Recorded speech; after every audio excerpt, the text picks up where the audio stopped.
Hola, mi nombre es Carlos Bedoya y les doy la bienvenida a una nueva edición de Mesa Política, programa producido por Otra Mirada y NTV Info.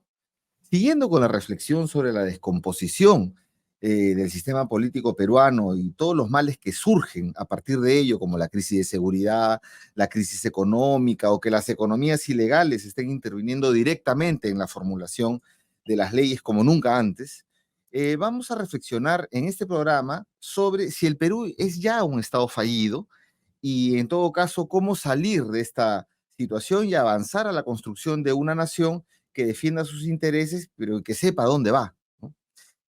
Más allá de la polémica sobre el término Estado fallido, por ejemplo, para Noam Chomsky, se trata de un invento gringo para generar masa crítica contra los gobiernos cuyas políticas públicas no coinciden con la visión del imperio. Entendemos para efectos de esta entrevista un Estado fallido como un Estado débil, ineficaz, que no controla su territorio ni puede hacer cumplir las leyes, sus leyes, ¿no? También que no puede, en todo caso, o en tal sentido, proporcionar seguridad ni servicios fundamentales a la ciudadanía. En suma, que el orden estatal compite con otros órdenes paralelos que se instauran a partir del poder de grupos fácticos que ordenan la vida social en base a sus intereses, siendo lo peor el orden de las economías ilegales como vemos en el Perú. Para conversar sobre este tema, nos acompañan dos intelectuales y a la vez dos personas políticas.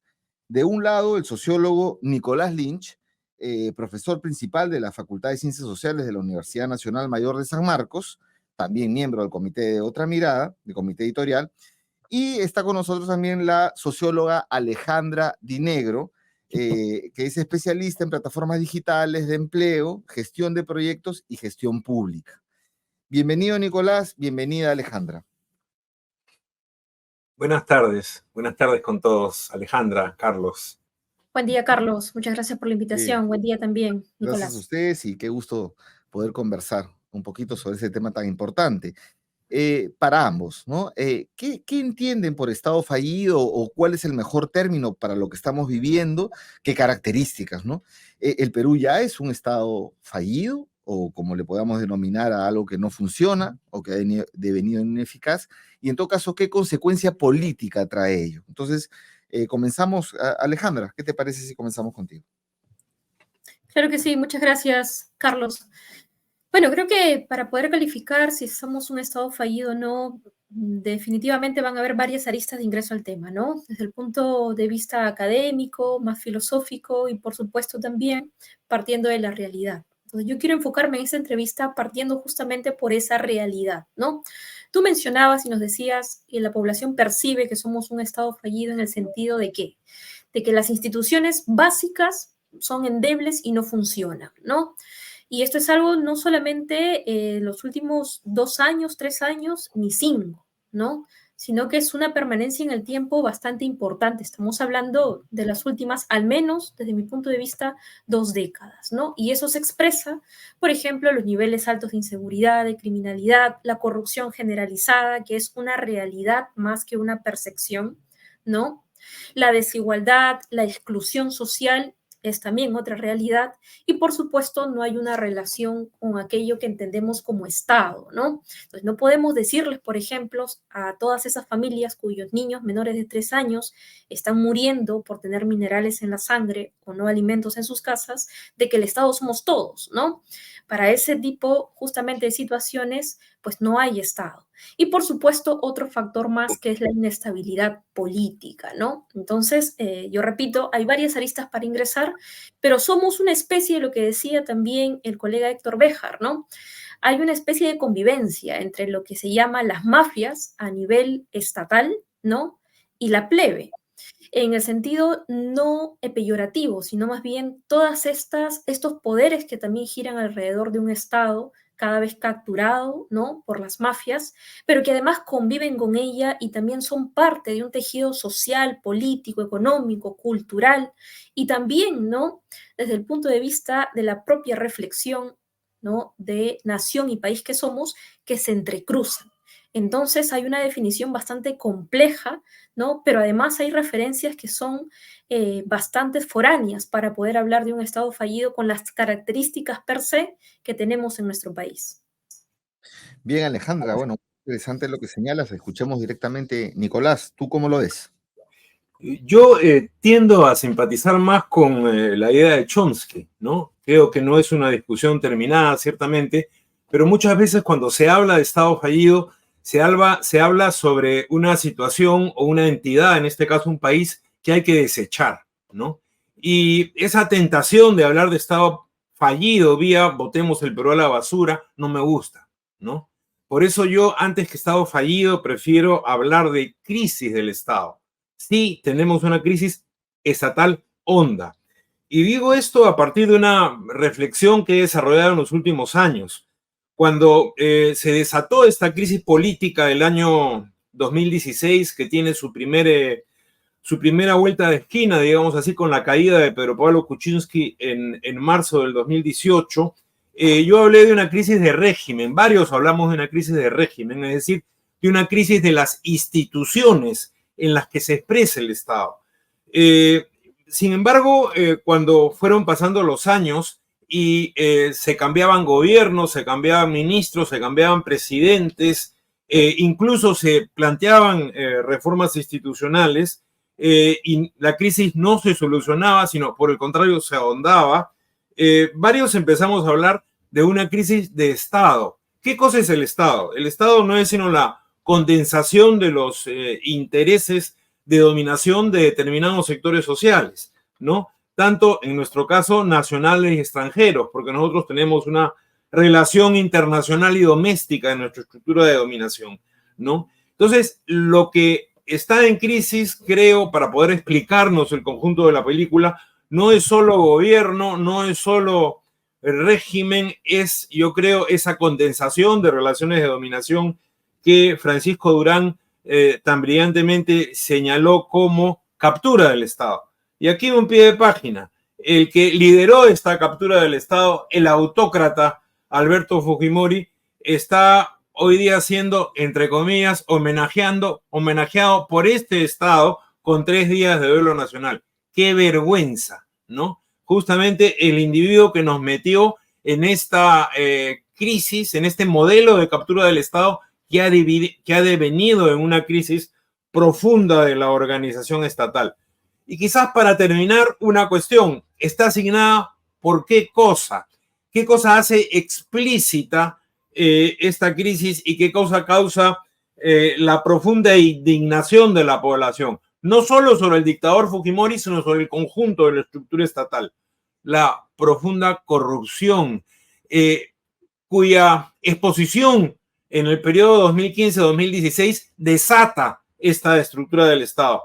Exposición, por lo demás, que nos hizo ver la corrupción de manera transversal, pero que no ha terminado, no ha amainado. O sea, el Estado prácticamente en su crisis sigue funcionando como corrupción. Bien, bueno, han dado su visión. Es muy interesante esto de, digamos, poner un poquito en jaque el tema del término crisis, perdón, Estado fallido y denominarlo como crisis de Estado o entrar en distintas aristas, como señala Alejandra. Pero has mencionado pues este tema de que han declarado duelo nacional por en el caso del fallecimiento del dictador Alberto Fujimori, o el autócrata, como lo he llamado. Yo creo que tiene que ver con un tema de correlación de fuerzas, ¿no? Que expresa quién está gobernando, porque si no, ni siquiera se hubiera procedido el indulto, ¿no? Entonces, sí estamos en medio de un estado fujimorista. Entonces, al respecto, yo quisiera preguntar que, bueno, esta crisis de Estado que señala, que menciona Nicolás, tiene elementos y causas estructurales, como no, con herencia y legado colonial, sin duda, está en la base. Eso ha meditado muchas reflexiones. Sin embargo, también aquí se ha mencionado que este deterioro tiene también causas más cercanas. Alejandra señala un horizonte de 20 o más años y Nicolás, bueno, ha señalado directamente como origen al fujimorismo. Entonces, este proceso de deterioro tiene pues como una de sus causas recientes a la dictadura de Fujimori, que hasta hoy nos tiene viviendo bajo el signo del golpe del 5 de abril de 1992.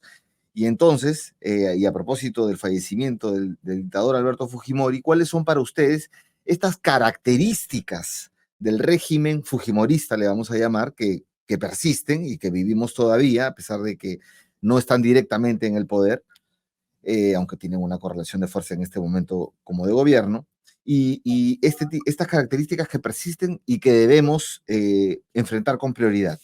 Alejandra. Sí, claro que sí. Bueno, para dar un ejemplo bastante concreto de ello, ¿no? El fujimorismo, a pesar de no ser gobierno expresamente, lo que tenemos es un gobierno parlamentarista, ¿no? Es un gobierno en el cual las decisiones importantes, cruciales sobre la convivencia entre instituciones, normas que hay, las decide básicamente el Congreso.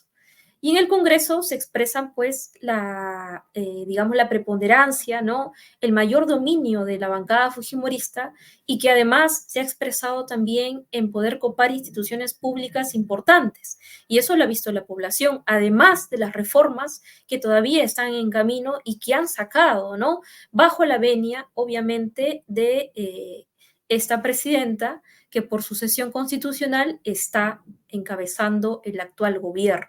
Es un gobierno parlamentarista con las características propias, pero además el fujimorismo, sin haber ganado las elecciones, pues gobierna el país, no solamente en este gobierno, ¿no? La crisis mayor de expresión en la cual el fujimorismo decide sobre el destino del país la vimos pues en el año 2018 con la explosión de la crisis, el cierre del Congreso, ¿no? Y luego las imposibilidades de poder inclusive entablar un diálogo en el cual las fuerzas políticas medianamente organizadas puedan ser también oposición a una fuerza que ha capturado instituciones importantes de justicia, de defensa de derechos humanos, ¿no? Y a nivel económico también. Entonces, es una expresión bastante peligrosa si es que queremos pensar en nuevas fuerzas que quieren integrarse a la vida política, que quieren conformar organización, que quieren debatir, pero que actualmente, desde mi punto de vista, toda esa correlación, ¿no? que está alrededor de lo que conocemos por el fujimorismo no tiene oposición. La oposición en el Congreso, las fuerzas de oposición son débiles o casi inexistentes, ¿no? Y fuera de ello es la movilización que existen de las fuerzas medianamente organizadas en regiones, pero que además han tenido una respuesta brutal, ¿no? Del Estado por todas las muertes que en este momento todavía encuentran dificultades inclusive para poder acceder a la justicia. Y después no tenemos mayor oposición, no tienen mayor oposición, ¿no? Porque han construido un Estado que reprime, que mata, pero que además que sanciona política y socialmente. Y eso obviamente es, digamos, parte del actuar de ellos, de poder quitar cuáles son las piedras o personas en el camino. Y esas piedras pues tienen nombre y apellido propio, ¿no? Gracias, Alejandra. Nicolás, ¿tú cómo lo ves? Sí, yo creo que hay dos momentos que mencioné de pasada en mi primera intervención, ¿no?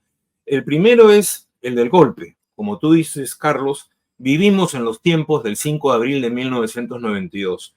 Sin embargo, estos tiempos del 92 tienen un primer momento que es el momento de la captura, como dice Durán, que produce una cierta hegemonía. O sea, la captura convence con la imposición del régimen neoliberal a sectores importantes de la población de que puede haber otra orientación para el país. O sea, gana ideológicamente a un sector importante de la población. Es una hegemonía que con el tiempo se desgasta y se pierde con la apertura de la crisis de la presentación de la corrupción del 2016 en adelante.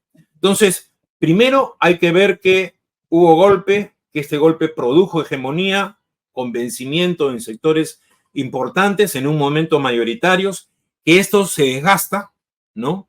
En el curso de los últimos 25 años, que sobreviene la crisis y que lo que vivimos ya no es un periodo hegemónico del neoliberalismo en su versión fujimorista. Lo que vivimos es un periodo de crisis. Un periodo de crisis que, como vemos en las encuestas, nunca pasa del 5% de la simpatía de la población en el último año y más, ¿no? Sobre todo a partir de la caída de Pedro Castillo, ¿no? Entonces, este periodo de crisis lleva pues a ya no una dominación bajo los cánones de la democracia liberal representativa, sino un periodo de dominación abiertamente autoritario. Más allá de quién tenga la iniciativa, Congreso o Ejecutivo, estamos en un régimen autoritario. De eso ya no nos caben dudas. Y estamos en un régimen autoritario que todo indica intenta quedarse. No sé si como personas, me refiero Dina Boluarte, los líderes del Congreso, eso quizás no sea lo más importante, sino como régimen político autoritario. Y esto supone la exclusión de los demás, la exclusión de los que no piensan como ellos. Y desarrolla iniciativas en ese sentido. O sea, para que las elecciones, porque no ha habido posibilidad de adelantarlas, las elecciones del 2026 no sean justas y libres, ¿no? Free and fair, como dicen en inglés, ¿no? O sea, no cumplan los principios básicos de esta democracia liberal representativa. O sea, nos vamos hacia un orden autoritario, claramente no liberal representativo, ¿no? Esto sí es agudizado por la falta de una alternativa política opositora, como bien decía Alejandra. ¿Y cuál es el elemento importante para que no exista esta alternativa opositora? En la actualidad, yo creo que el miedo que es un elemento más que suma a la incapacidad política de los actores de todo el espectro, ¿no? De izquierda a derecha, por forjar una alternativa distinta, ¿no? Ahora bien, en ese camino, entendiendo que lo que hay no solo es una crisis de gobierno y de régimen, sino una crisis de Estado, yo creo importante levantar la bandera constituyente, ¿no? Importante levantar la bandera constituyente para señalar que tiene que ser una reorientación de fondo la que tiene que producirse en el Perú. Y que, entre otras cosas, recuperar capacidad opositora es recuperar una capacidad de liderazgo constituyente, ¿no? Que el sujeto democrático tiene que tener un componente constituyente. Asumiendo que esto es algo que no se da de la noche a la mañana, pero que debe tener ese horizonte para que progrese.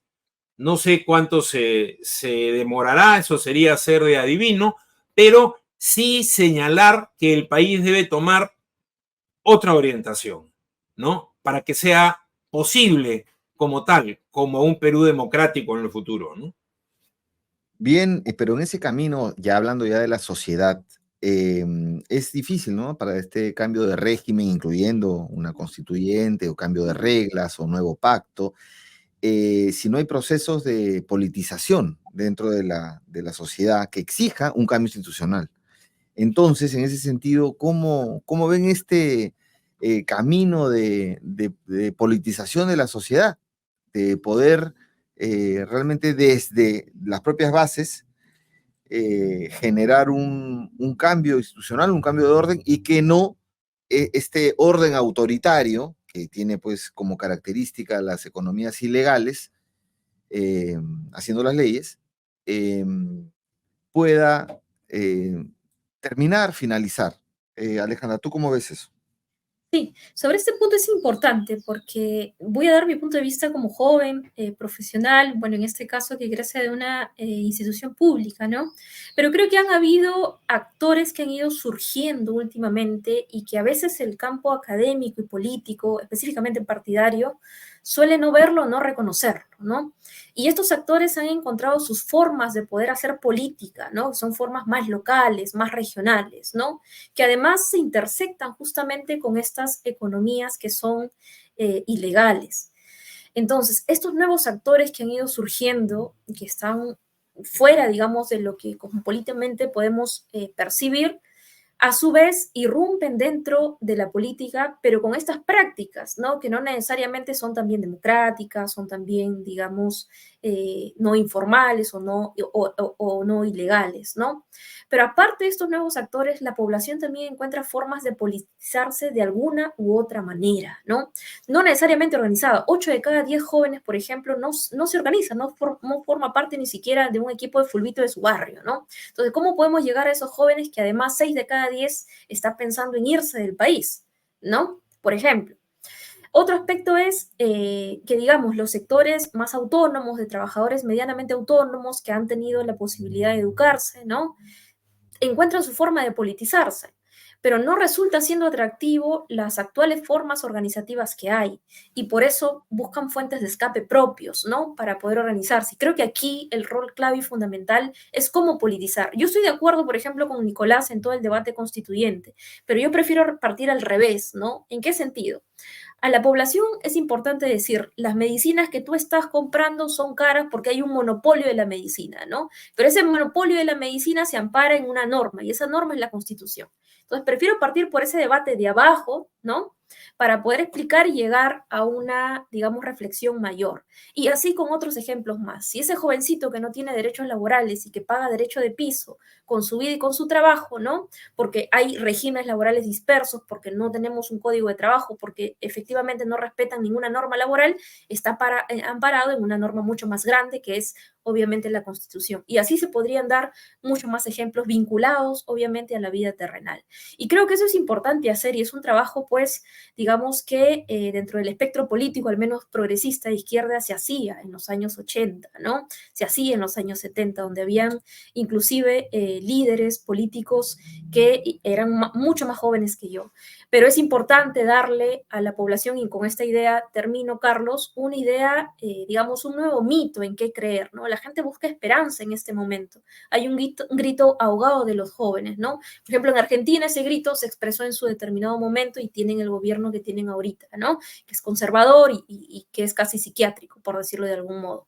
Y aquí igual, la gente, las nuevas generaciones están buscando también una alternativa que medianamente les diga que van a enfrentar la corrupción o que medianamente en los próximos 5 años hay esperanza de poder ser un Estado que mínimamente respete la vida de su población, ¿no? Este mito falta construirse, ¿no? Y creo yo que hacia ese camino pues hay que ir, hay que trabajar de la forma más concienzuda y creo que hay organizaciones que, como yo te decía al inicio de esta idea, buscan sus formas de organizarse, ¿no? Y hacer política con sus propias formas locales, regionales, y habría que ver también qué es lo que está funcionando ahí, qué es lo que no funciona en otros lados y ver una amalgama de posibilidades también importantes. Los buenos tienen que juntarse para poder también producir ideas buenas y mirar un poco más el espectro de, digamos, la vida política y el futuro del país en su conjunto, ¿no? Esta idea de nación creo que viene a colación también en esta discusión, pero es importante también entender y explicar, sobre todo a la mayoría de la población,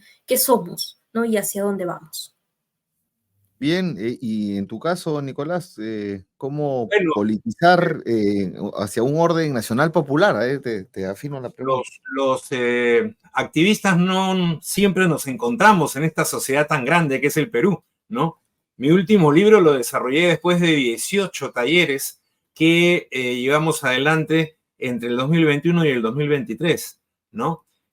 Con una consulta amplia en los más distintos sectores, tanto del sur andino, el norte peruano, ¿no? Los propios distritos populares limeños, es decir, tuvimos un debate en talleres que promovimos a partir de la idea constituyente muy importante. No por gusto, en la revuelta que se dio entre diciembre del 2022 y marzo del 2023, se empezaron a corear estas consignas, ¿no? Leía un libro sobre la historia de la Constitución de los Estados Unidos hace poco. Interesante porque el autor, a diferencia de muchos otros que desde un punto de vista jurídico creen que la reforma constitucional es un tema de debate legal, señalaba que cada momento de democratización norteamericano se ha dado en paralelo con el desarrollo de un gran movimiento social que ha sido el poder constituyente detrás de ese movimiento, ¿no? Y detrás del cambio constitucional, de las sucesivas enmiendas que ha tenido esa constitución.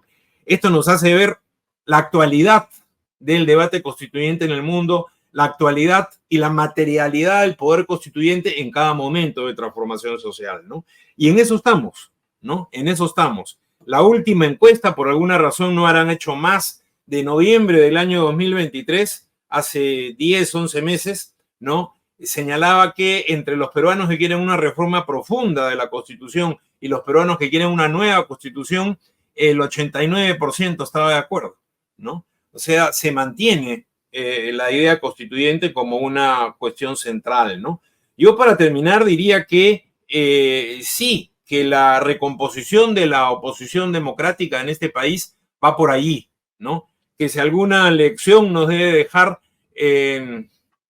este hecho que estamos pasando el día de hoy, de que un sector, con el silencio del otro, señale 3 días de duelo nacional por un autócrata, ¿no? Es que debemos hacer carne la idea de refundación del Perú, debemos hacer carne la idea de reorientación del Perú, de ponerlo en otro lugar, ¿no? Y hacerlo, como dice Alejandra, a partir de la lucha social cotidiana, ¿no?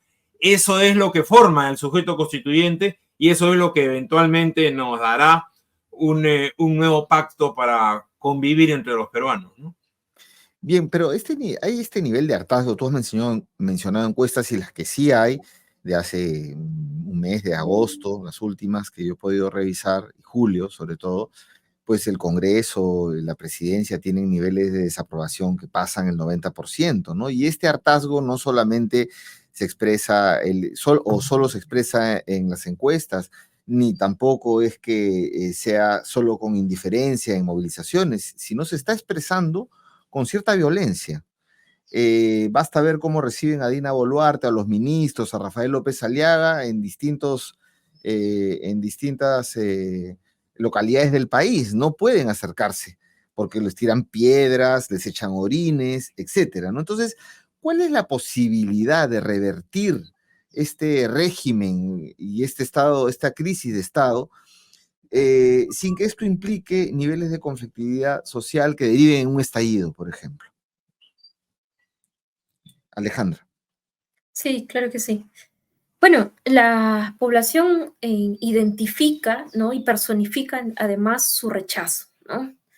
Hemos visto que efectivamente las autoridades de este gobierno, ya sea del Congreso y del Poder Ejecutivo, han recibido el rechazo masivo, además, de la población que los identifica, que los señala, que en efecto no gobiernan y además las agendas prioritarias no son parte de los problemas principales de la gente, ¿no? De su cotidianidad, y que más bien gobiernan, como siempre se ha escuchado, a favor de sus propios intereses. Creo yo que siempre se ha expresado el rechazo de cualquier tipo de violencia en sí, ¿no? Hay una crisis de fondo, por supuesto, pero la población identifica, pues, ¿no? A quienes no considera que son parte de quienes resuelven el problema de sus días. Yo creo que además las crisis como estas no se resuelven pues con solamente la existencia de partidos políticos en sí. Tenemos más de 30 partidos ahorita políticos que están inscritos y hay algunos más que están pugnando por inscribirse y participar de las elecciones. Entonces, no podemos solamente hablar que la cúspide de la democracia es que existan partidos y se realicen elecciones y que es ciudadano aquel que vota, ¿no? Creo que hay una discusión más profunda de ello, porque habría que evaluar cuál es la propuesta de país justamente que se le ofrece a aquellos a los que se les considera ciudadanos y a aquellos a los que no también, ¿no? Y creo que esa es la discusión mayor. No hay un programa país como tal, no hay un horizonte de largo plazo para poder incluirlos a todos ellos. Más bien hay una discusión bastante tangente de construir un Estado en el cual hay unos pocos que están incluidos, pero hay una gran mayoría de excluidos, ¿no? Esta también es una propuesta de una teórica española que habla de la construcción de estos estados, y esos estados que además se encargan de, a través de políticas públicas, ¿no? Inclusive poder excluir a la población. Entonces creo yo que hay un debate profundo en torno a ello, pero no se ha planteado, y creo que los esfuerzos hacia eso de las fuerzas políticas que yo mencionaba en la pregunta anterior deberían más bien aunar esfuerzos en ello, ¿no? En plantear algunos puntos concretos de cara a discusión a la población para poder entablar mínimamente un diálogo, ¿no? Y poder poner algunos puntos en común, algunos temas en común importantes, urgentes, que ameritan obviamente ese tipo de discusión y plantearse un horizonte al menos para poder abordarlo. Definitivamente... Pero Alejandra, ahí cuando tú hablas de partido político, disculpa que te corte ahí porque tenía que ver con la pregunta siguiente y aprovecho para hacértela de una vez para ir avanzando con Nicolás después, es que hay que diferenciar qué partido político, ¿no? Porque una cosa es un partido político clan familiar tipo Acuña, Luna, Fujimori, Cerrón, y otra cosa es la idea o un colectivo que realmente se constituya como un partido político serio para tratar de reconstituir el sistema político. Entonces, ¿cuál es el rol de esto, ¿no? No lo va a hacer el fujimorismo ni los partidos tomados o que son representación política de las economías ilegales, ¿no? No, claro que sí. Por eso yo respondí a la pregunta anterior. Los pueblos tienen que juntarse mínimamente en consensos claros, ¿no? Queremos un Estado que sea autócrata, no democrático. Yo creo que hay un espectro bastante, digamos, importante que lo rechaza, con una mirada también regional de eso. Queremos una economía en la cual no se respeten los derechos de comunidades, en el cual se contamina el medio ambiente. Eso es una agenda también importante. El tercer punto, respeto a los derechos humanos, la búsqueda de la justicia y obtención de la justicia también inmediata para aquellos que han sido víctimas, en este caso, por ejemplo, en las protestas. Ese es un tercer punto para poder discutirlo. ¿Queremos que los movimientos regionales participen también o no? Entonces, esa es otra agenda, ¿no? Queremos que las economías ilegales que están capturando, por ejemplo, la Amazonía, el oro ilegal, participen en la política. Queremos que las personas que están condenadas por delitos de corrupción participen o no. Entonces, creo que ahí hay algunos puntos claros, ¿no? Hay una línea para demarcar y ahí salen fuera, pues, aquellos partidos que actúan no como partidos, ¿no? Que básicamente son más bien empresarios políticos, ¿no? Hacen de la política una empresa más bien familiar y su modo de vida sobre eso. Entonces ellos quedan fuera de esa línea de demarcación. Hay que llevarlos a un punto de definición, pues, ¿no? Un punto de definición claro, están a favor de esto, ¿no? Y creo que ahí se va desencantando también el camino. Y por supuesto, incluir pues a todos estos actores que, como yo dije también en la pregunta anterior, ya vienen haciendo política bajo sus propios códigos, ¿no? Habría que ver qué funciona ahí, habría que ver también lo positivo de poder sumar. Pero marcar una agenda de estos puntos es clave, ¿no? Dialogar sobre eso es importante y plantearse pues un horizonte de corto plazo y de mediano plazo, porque esto no se va a resolver en los próximos 5 años con un nuevo gobierno ni en los próximos 10 años, ¿no? Creo que es importante también ser realista de lo que se plantea en torno a ello. Bien, Nicolás, ambas preguntas también. ¿Cómo hacer esto sin que necesariamente el nivel de conflictividad social crezca demasiado o es necesario? Y lo segundo es, ¿cómo puede navegar un partido político, entre comillas, sano, o que no sea clan familiar, mafia, en estas aguas, ¿no? Y ofrecer y tener éxito en la representación, que es importante. Bueno, Nicolás. hay varias cosas en tu preocupación, ¿no? La primera tiene que ver con la violencia y la política, ¿no? Uh-huh. Yo creo que ya hemos vivido un periodo de violencia bastante serio en este país, que de acuerdo a la Comisión de la Verdad produjo cerca de 70.000 muertos, ¿no? Y no creo que nadie quiera repetirlo, ¿no? Sin embargo, la violencia en las crisis políticas, sobre todo en una crisis política honda como la que vivimos, es una tentación, ¿no? Para empezar, es una tentación por el elemento que ha sido clásicamente violento en nuestra historia republicana, que es el Estado, ¿no? Vemos que lo fundamental de la violencia aquí viene del poder político, ¿no? Y por supuesto que las fuerzas democráticas deben enfrentar esa realidad, ya no solo tentación, me corrijo, y hacia el futuro tentación de continuar en esa dinámica, ¿no? Uh-huh. Esa es una cuestión, me parece, central. Y por supuesto que muchas veces también hay en sectores populares tentaciones violentas, ¿no? Y yo creo que eso debe también acotarse, ¿no? Porque entrar en una espiral de violencia nos podría llevar a un hueco negro, del cual no sabemos cómo podríamos salir, ¿no? Entonces, eso es lo primero. Ahora, lo cual no implica que no se planteen posiciones claras. Muchos identifican el combate a la violencia con no plantear posiciones muy claras, mejor tener posturas tibias, porque de esa manera evitamos cualquier salida violenta. Y yo creo que esa es una falacia, ¿no? Yo creo que es mejor saber claramente qué queremos y a dónde se plantea ir, ¿no? Y esto que puede conducir a una polarización política no tiene necesariamente de conducir a una salida violenta. Me parece que hay que distinguir ambas cosas, ¿no? Eso sobre lo primero. Sobre lo segundo, yo creo que la diferencia entre estos partidos etiqueta, partidos membrete o partidos empresa, ¿no? Porque desafortunadamente buena parte de la población ve la política como otro negocio, ¿no es cierto? Como otra modalidad incluso de delito, como dicen los más avesados, ¿no? Yo creo que la distinción es muy clara. Una cosa es un partido que se funda para hacer negocios o para asaltar el Estado y directamente saquearlo, ¿no? Y una cosa diferente es un sujeto político democrático, ¿no? Que se encarna de abajo hacia arriba, ¿no? Y que, como ha dicho Alejandra, reconoce diversos tipos de prácticas sociales y de preocupaciones por el porvenir democrático, no solo del país, del barrio, de la comunidad, de la ciudad, de la región, de las diferentes esferas en que se mueven los individuos, ¿no?